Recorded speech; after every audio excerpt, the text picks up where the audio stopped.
Imaginez que vous vous trouviez dans une salle de cinéma devant un écran géant.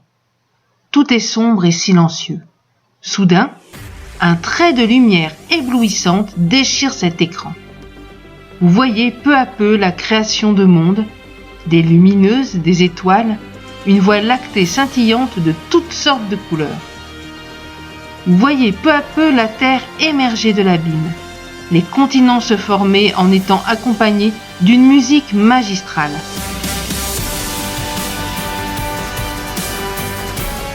Apparaît devant vos yeux émerveillés une flore luxuriante, des fleurs de toutes sortes de formes et de couleurs. Vous sentez leur parfum chatouiller vos narines. Surpris, vous commencez à apercevoir un grouillement d'animaux, des petits, des grands, des énormes. La caméra fait un zoom arrière et vous découvrez toute la beauté de la planète bleue. Vous ressentez une harmonie profonde et une paix indescriptible. La caméra refait un zoom avant et vous vous retrouvez dans un jardin magnifique. Vous apercevez enfin un homme et une femme pleins de grâce, de force. Ils dégagent une magnificence que vous n'avez jamais vue. Tout semble si parfait. Après un bref fadeur sombre, autre plan. Vous êtes dans une rue obscure. Vous remarquez, en forçant votre regard, un être humain au sol baignant dans du vomi. Vous inhalez une forte odeur d'urine et de crasse. Un profond sentiment de peur vous étreint. Vous ressentez de l'insécurité et une violence presque palpable.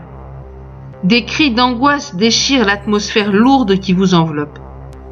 Tout a l'air sordide, décalé, pourri, infect. Vous vous remémorez alors les premières images que vous avez vues et une question inquiétante s'impose à votre esprit.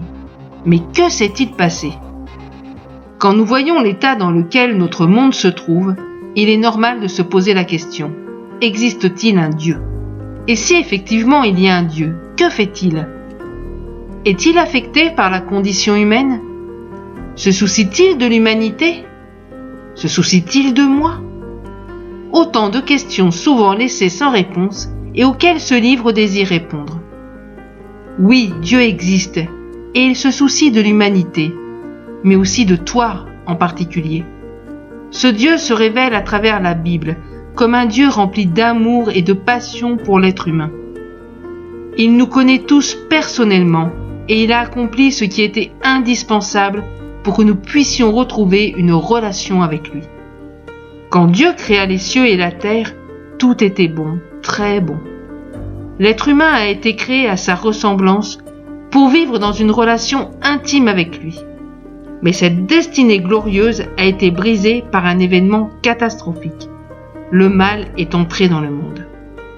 Tout ceci est arrivé parce que les premiers êtres humains, Adam et Ève, ont cédé à la tentation de se rendre indépendants de Dieu.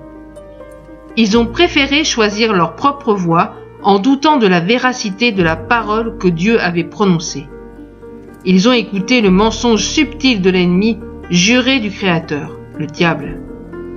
Leur choix insensé a plongé toute l'humanité dans la souffrance, la douleur, la maladie et finalement la mort. Pour comprendre le message d'espoir de ce livre, il est donc d'une importance primordiale de prendre conscience de notre besoin de l'amour de Dieu. Nous pouvons être au bénéfice de cet amour et ainsi retrouver une raison de vivre, une solution à nos problèmes ainsi qu'une vie abondante. Cependant, pour retrouver cette relation avec le Créateur, nous avons besoin de changer de mentalité.